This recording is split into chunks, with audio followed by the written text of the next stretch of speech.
സുഹൃത്തുക്കളെ, എൻ്റെ നിലകളിലേക്ക് മധു നായർ വീണ്ടും ഏവരെയും ക്ഷണിക്കുകയാണ്.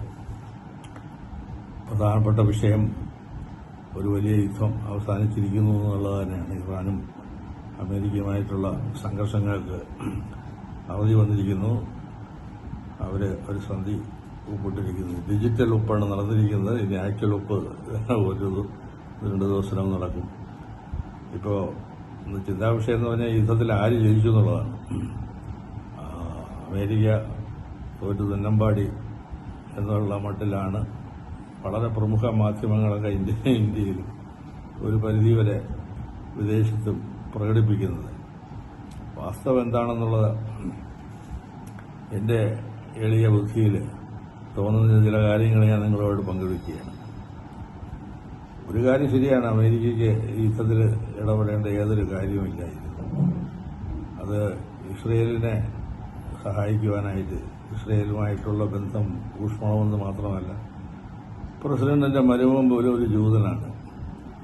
അങ്ങനെ ഇറാന്റെ ഒരു വലിയ മോട്ടോ എന്ന് പറഞ്ഞു കഴിഞ്ഞാൽ ഇസ്രയേൽ എന്ന ജൂതരാഷ്ട്രത്തെ ഭൂഖണ്ഡത്തിൽ നിന്ന് തുടച്ചു നീക്കുക. അതിനുവേണ്ടി അവർ എന്തും ചെയ്യും. അതിനുവേണ്ടിയാണ് അവർ ആറ്റം ബോംബുണ്ടായിക്കൊണ്ടിരിക്കുന്നത്. അപ്പോൾ ഹിസ്ബുള്ള, ഹമാസ് തുടങ്ങിയ ഭീകര സംഘടനകളെ ഇസ്രയേലിന് തകർക്കുവാൻ വേണ്ടി സമ്പത്തും പണവും ആയുധവും എല്ലാം കൊടുത്ത് കാലാകാലങ്ങളായിട്ട് സഹായിക്കുക. അപ്പോൾ ഇതിനൊരു അറുതി വരുത്തുവാനായിട്ടുള്ള ശ്രമമാണ് തുടക്കത്തിലുണ്ടായത്. അപ്പോൾ ട്രംപ് വിചാരിച്ച രീതിയിലല്ല യുദ്ധം നീങ്ങിയത്. ആക്ച്വലി ട്രംപിന് ഈ പറഞ്ഞതുപോലെ അത്ര വലിയ അഗാധമായ വിദേശ കാര്യങ്ങളിലുള്ള പാണ്ഡിത്യമൊന്നും ഇല്ലെന്നുണ്ടെങ്കിലും ഇൻസ്റ്റിങ്ക്റ്റായിട്ട് അങ്ങേക്ക് തോന്നുന്ന ചില കാര്യങ്ങൾ വളരെയധികം ശരിയായിരിക്കും. അതാണ് അതിൻ്റെ ഒരു അത്തരത്തിലുള്ള ഒരു കഴിവുള്ളതുകൊണ്ടാണ് അദ്ദേഹം എപ്പോഴും പ്രസിഡന്റായിട്ട് തിരഞ്ഞെടുക്കപ്പെട്ടത്. ഞാൻ പറഞ്ഞുകൊണ്ട് വരുന്നത്, വെനിസുലയിലെ പ്രശ്നം ഒതുക്കിയതുപോലെ അനധിക ദിവസങ്ങളുടെ യുദ്ധമില്ലാതെ തന്നെ ഇറാനിലും ഒരു ഭരണമാറ്റം സാധിച്ചെടുക്കാമെന്നുള്ള ധാരണയിലൊക്കെയാണ് അമേരിക്ക പരിപാടി തുടങ്ങിയത്. ഇസ്രയേല് അല്ല, ഇറാനിനെ സഹായിക്കുവാനായിട്ട് പിന്നിൽ നിന്നും വളരെ സോളിഡായിട്ട് ചൈനയും പരോക്ഷമായിട്ടല്ലെന്നുണ്ടെങ്കിലും പ്രകടമായിട്ട് തന്നെ റഷ്യൻ സഹായവും ഒക്കെ ഉണ്ട് എന്നുള്ളത് അമേരിക്കയ്ക്ക് അറിയാവുന്ന കാര്യം തന്നെയാണ്.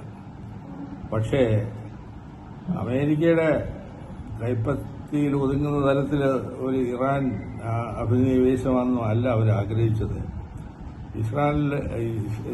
ഇറാനിലെ ഈ സോക്കാൾ മുള്ളോക്രസി, ഇറാന്റെ പ്രത്യേകത എന്ന് പറഞ്ഞു കഴിഞ്ഞാൽ ഇസ്ലാമിൽ പറഞ്ഞിരിക്കുന്ന ഒരു പ്രത്യേക കാരണം, ഇസ്ലാമിനകത്ത് ഒരു രാജാവിനും ഒരു സ്ഥാനവുമില്ല. ഈ ഗൾഫ് രാജ്യങ്ങളിലെല്ലാം ഈ അധികാരത്തിരിക്കുന്നത് എല്ലാം ഇല്ലീഗലാണ്. ടെക്നിക്കലി ഇസ്ലാമിക് ചിന്താഗതിയുടെ അല്ലെങ്കിൽ ഇല്ലീഗലാണ്. അവരെല്ലാം സപ്പോർട്ട് ചെയ്യുന്ന ഒരവസ്ഥയിലേക്ക് അമേരിക്ക എത്തിയതാണ് അമേരിക്കൻ വിദേശ നയത്തിലെ ഏറ്റവും വലിയ അപജയം. അതിനെക്കുറിച്ച് പറഞ്ഞു കഴിഞ്ഞാൽ ഒരുപാട് പറയട്ടെ. ഹെൻറി വാലസ് എന്ന് പറയുന്ന റൂസ്വെൽറ്റിന്റെ വൈസ് പ്രസിഡന്റ്, 3 തവണ വൈസ് പ്രസിഡന്റ്, 4ാമത്തെ തവണ വളരെ ലിബറൽ ചിന്താഗതിക്കാരനും അമേരിക്ക എങ്ങോട്ട് പോകണമെന്നുള്ളതിനെക്കുറിച്ച് റൂസ്വെൽറ്റിനോടൊപ്പം തന്നെ ഒരു വിഷൻ ഉണ്ടായിരുന്ന ആളുമാണ്. അദ്ദേഹത്തിനെ മാറ്റി അമേരിക്കയിലെ ഈ മാഫിയ എന്ന് പറയത്തക്ക വിധത്തിലുള്ള യുദ്ധ പിന്നെ യുദ്ധ സാമഗ്രി ഉണ്ടാക്കുന്ന വലിയ ഓർഗനൈസേഷൻ എല്ലാം കൂടി അവരും ഒരു കോൺഗ്രസ്സുകാരനായിരുന്ന സെനറ്റർ പോലുമല്ല ട്രൂമനെ വൈസ് പ്രസിഡന്റാക്കി. അപ്പോഴത്തേക്കും റൂസ്വെൽറ്റ് ഹെൽപ്ലെസ് ആയിരുന്നു, വീൽ ചെയറിലായിരുന്നു. 4 ടേം കംപ്ലീറ്റ് ചെയ്യാൻ സാധിച്ചില്ലല്ലോ. അതിനുശേഷം ഉണ്ടായ അമേരിക്കയുടെ ഫോറിൻ പോളിസിയിലുള്ള വ്യതിയാനമാണ് കഴിഞ്ഞ ഒരു അരമുക്കാൽ നൂറ്റാണ്ടായിട്ട് ലോകം മുഴുവനും ഒരു കുരുതിക്കളമാക്കി തീർത്തിരിക്കുന്നത്. അതിൻ്റെ ഒരു തുടർച്ചയാണ് ഈ ഒരു പരിധിവരെ ഇപ്പോൾ ഈ കണ്ട സംഘർഷങ്ങളുടെയും മൂലകാരണം.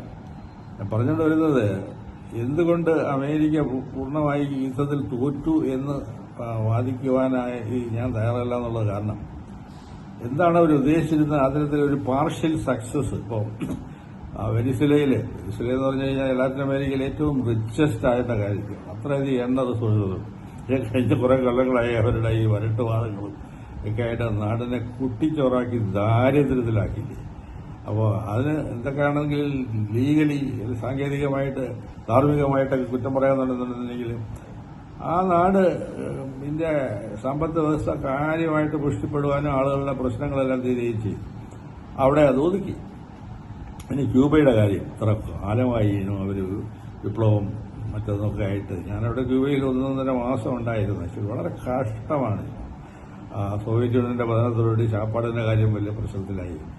അപ്പോൾ അമേരിക്കയാണെന്നുണ്ടെന്നുണ്ടെങ്കിൽ ഈ ഐഡിയോളജിക്കൽ ആക്ച്വലി ക്യൂബൻ ക്രൈസിസ് സമയത്ത് ഒരു എന്താ പറയുക ഒരു ഇടപാടുണ്ടായിരുന്നു പോലും. അത് ഒരു തരത്തിലും ആംഡ് ഫോഴ്സസ് ക്യൂബയെ ആക്രമിക്കില്ല, അമേരിക്ക അങ്ങനെ കൈയടക്കില്ല എന്ന് ക്രൂഷ്ചേവിനോട് കെന്നഡി വാഗ്ദാനം ചെയ്തെന്നൊക്കെയാണ് പറയണത്. എനിവേ ആ പ്രശ്നവും ഏതാണ്ട് അവസാനിക്കുകയാണ്. അത് അമേരിക്കയുടെ ആധിപത്യം ക്യൂബൻ ജനത അംഗീകരിക്കുന്ന മട്ടിലുള്ള സംഭവവികാസങ്ങൾ ഞാൻ പറഞ്ഞുകൊണ്ട് വരുന്നത് അവിടെയും ഈ ദാരിദ്ര്യ നിർമ്മാർജ്ജനം സാധ്യമായിരിക്കുന്നു. ഇറാനില് ഉള്ള ഏറ്റവും വലിയ പ്രശ്നമായിരുന്നത് അവിടെ ഇലക്ഷൻസ് പാർലമെന്റ് ഡെമോക്രസിയുള്ള സ്ഥലമാണ്. പക്ഷെ അതിന്റെ മുകളിലൊരു മുള്ളോക്രസി ഉണ്ടാക്കി വെച്ചിട്ടൊരു തിയോക്രാറ്റിക് ഡിക്റ്റേറ്റർഷിപ്പ്. അതില് കാര്യമായിട്ടുള്ള വ്യത്യാസം, അതായത് അവര് no more they hold the key for major decisions. ഒരു പാർലമെന്ററി സിസ്റ്റത്തിലേക്ക് ഇറാൻ നീങ്ങുന്നു എന്നുള്ളതാണ് ഇത് ഈ യുദ്ധത്തിന്റെ എന്താ പറയുക ഏറ്റവും ഒരു വലിയ നല്ല കാര്യം. അപ്പൊ ഇതൊക്കെ അച്ചീവ് ചെയ്തത് ഈ പറയുന്ന ലോകം മുഴുവൻ വലിയ വെറുക്കപ്പെടുന്ന അമേരിക്കൻ പ്രസിഡന്റ് ഡൊണാൾഡ് ട്രംപ് തന്നെയാണ്. ഇനിയിപ്പോ ഇറാന് റീകൺസ്ട്രക്ഷന് വേണ്ടി കൊടുക്കാമെന്ന് പറഞ്ഞിരിക്കുന്ന പണത്തിന്റെ കണക്ക് കണ്ണു തള്ളിപ്പോവുക. അതായത് ഇറാന്റെ മോസ്റ്റ് ഓഫ് ദി പ്രോബ്ലം അവരീ പറയുന്ന ഇസ്രയേലിനെ തുടച്ചു മാറ്റുക എന്നൊക്കെ പറഞ്ഞു കഴിഞ്ഞാൽ അത് തന്നെ കുറച്ച് കഴിയുമ്പോൾ അവിടെ ഒരു തിയോക്രാറ്റിക് ജൂതൻ മാത്രം നിലനിൽക്കുന്ന ഒരു സംവിധാനം കാലാകാലങ്ങളിൽ കഴിഞ്ഞ എത്രയോ നൂറ്റാണ്ടുകളായി ഭൂലോകം മുഴുവനും ശല്യം ഉണ്ടാക്കിയ ഒരു തത്വഗതിയല്ലേ അത്. അപ്പോൾ അത് അവിടെ തന്നെ അത് തീരാനാണ് സാധ്യത. കാരണം 25-30% വരുന്ന ഇസ്ലാമിക് ജനത പാലസ്തീനിയൻസ് ഇസ്രായേലി പൗരന്മാരാണ്. അവർക്ക് ചില വോട്ടിംഗ് റൈറ്റ് തൊട്ട് പലതും ഉണ്ട്, സൈന്യത്തിലെടുക്കില്ല. പക്ഷെ അവരുടെ ജനസംഖ്യ വളരെ വലുതായിട്ട് കൂടിക്കൊണ്ടിരിക്കുക. അതായത് 10-25 കൊല്ലം കഴിഞ്ഞ ഇസ്രയേലിൽ ജൂതൻ മൈനോറിറ്റി ആയിത്തീരും. അതോടെ ഇസ്രയേലിന്റെ പ്രസിഡന്റ് അങ്ങനെയൊക്കെ അത് ഒതുങ്ങുള്ളൂ. അപ്പോ തൽക്കാലം ഈ യുദ്ധത്തിന് ഒരു ശമനമുണ്ടായി. ഇതിനകത്ത് നേടിയ കക്ഷി എന്ന് പറഞ്ഞാൽ നമ്മുടെ എക്കാലവും നമ്മൾ ശത്രുവായി കണക്കാക്കുന്ന പാകിസ്ഥാൻ കാര്യമായിട്ട് ഡിപ്ലോമാറ്റിക്കലി പലതും നേടിയെടുത്തിരിക്കുന്നു. ഡൊണാൾഡ് ട്രംപ് അധികാരത്തിൽ വന്നപ്പോൾ പാകിസ്ഥാനെ നിശ്ചിതമായി വിമർശിച്ചിരുന്നു. പക്ഷേ എന്ത് കാര്യമായിട്ട് അവർ കാഴ്ച നീക്കി ഇപ്പൊ അമേരിക്കയുടെ ഏറ്റവും വലിയ സുഹൃത്തായി തീർന്നിരിക്കുന്നു. ഇതൊക്കെ നമ്മുടെ വിദേശ നയ രൂപീകരണത്തിൽ പാഠമാകട്ടെ എന്ന് ആശിച്ചുകൊണ്ട് ഈ ആഴ്ചത്തെ എന്റെ ജൽപ്പനങ്ങൾ അവസാനിപ്പിക്കുന്നു. നന്ദി, നമസ്കാരം, ജയ് ഹിന്ദ്.